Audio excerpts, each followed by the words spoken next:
紧接着呢，这个气象时间，很多人都很关心哈，说，到底台风什么时候来啊？我们知道说，可能礼拜五、礼拜六最接近，那也很多人关心，到底会不会放台风假呢？好，更多的天气的资讯，我们要交给戴老师。好的，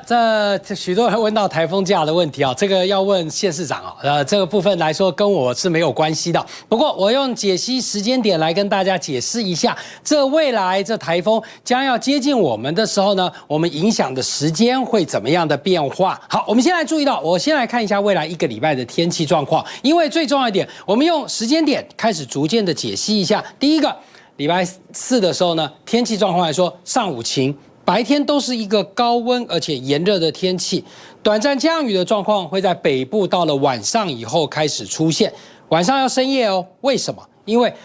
台风的云带还没接近啊。目前这台风的中心距离我们还有在1400公里的海面上，所以呢距离还蛮远的。那礼拜四呢，东部海域的风浪会要开始变大了，所以呢天气晴朗炎热仍然在各地来说都是持续当中。周四就是好天气，礼拜五台风要接近了，云层的发展随着台风外围的云层开始进来，台风在今天开始逐渐的朝着西北的方向要移动。刚刚前几个小时才开始要转弯哦，正要转弯。那对于我们来说呢，雨的部分有，风的部分也会增多，时间点会在周五的下午以后开始到晚上的时候，因为暴风圈要接近到我们台湾的陆地，要在礼拜五的晚上，所以呢，许多朋友问说啊，会不会礼拜五就放台风假？那礼拜五晚上暴风圈才接近，大家就自己去想会不会放啊？那这部分还是要问县市长。那对于我们来说呢？整个风雨的状况来说，会随着到了午夜以后，晚上深夜到礼拜六清晨的时候开始逐渐的增大。但这个台风因为开始转向了，所以呢，对于我们来说，它影响最明显的时间就会在周五的深夜到周六的上午这一段时间。为什么？因为它会从我们台湾北方的海面通过，但北方海面就很重要了，是北方80公里还是北方200公里？那对我们的影响层面是不太相同的。80公里的话，基隆、宜兰、台北阵风就会比较偏大，阵雨的状况也比较偏多，包含了桃竹苗山区部分。但如果转向角度在明天的时候，整个拉上去之后呢，比较偏北一点，那距离我们呢在150到200的话，实际风的暴风半径都在海面上过，风力强的部分都在海面上过，那对我们的影响层面就会比较少。但是礼拜六这一天呢，暴风圈会影响到主要北台湾。还有呢，中南部的部分呢，最主要是山区要注意一下。在周六下午台风逐渐离开之后呢，我们在中南部的山区的阵雨会增多，因为风向开始由偏西风转偏西南风上来。那但是呢，这个台风本身的结构体来说，云带环流都在它的结构体上，所以当台风走了以后，我们就天气好转。礼拜天逐渐转为多云，天气在好转，只有零星的午后雷阵雨，南部地区多一些，北部地区偏少。到了下周1、2、3都是属于晴朗的天气。那今天呢，各地是晴到多云，高温炎热。那明天天气也是比较类似，但是环境是转为偏东北风了。所以迎风面的桃园以北逐渐就会有些阵雨的出现。那不过因为受到外围环流的沉降的影响，所以明天各地感受仍然是高温炎热天气。那我们首先还是从卫星图上来看哦，目前这个八位台风还是维持它的强度，还是为强烈台风，距离台湾还有1400多公里左右，是在菲律宾的东方海面。那从整个结构上来看的话，还是非常的对称，它的暴风半径也是非常的大。在今天上午的时候，7级暴风半径已经增加到了380公里，而实际的暴风半径也来到了180公里，持续朝偏西的方向，在今天晚上之后会逐渐的北转。那我们从路径的预测图上来看，在今天晚上之后呢，路径会逐渐的北转，一直到台湾附近，还是在周五的晚间至周六的白天是最为接近台湾的时候，各地的风雨也是最为的明显。随后到周六的晚上，进到大陆的陆地，强度就会逐渐的减弱，对台湾的风雨影响也是明显的趋缓。那我们还是看一下整个降雨的影响哦，在整个未来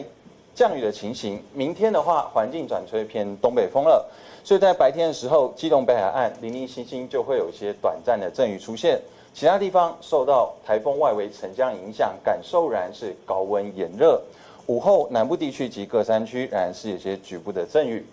那随着台风逐渐的接近，迎风面的水汽也是逐渐的增多，所以在晚上之后，桃园以北及宜兰也开始会有零星的短暂阵雨出现。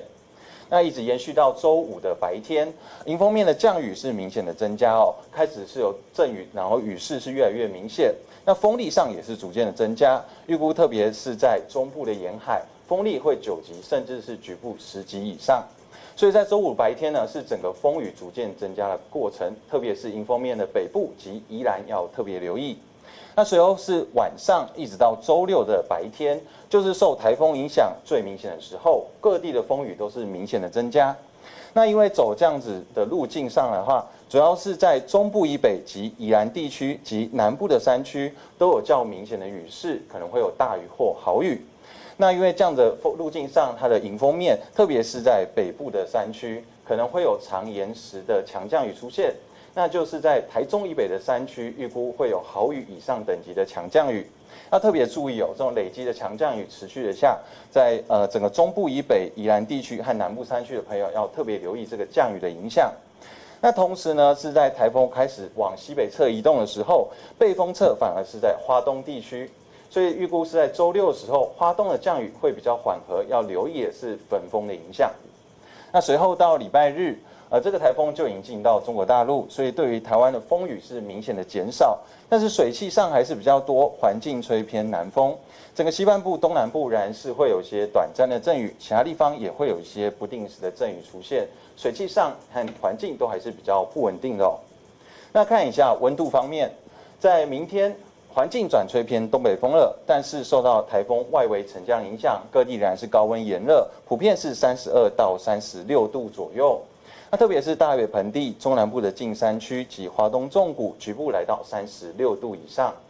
那在周五一直到周六2天，因为受到台风的影响，各地都是有明显的降雨。那温度上是稍微略降一些，是31到33度。那同时要注意焚风的发生。像是在金门及花东纵谷一带可能还是要注意有35、36度的高温出现。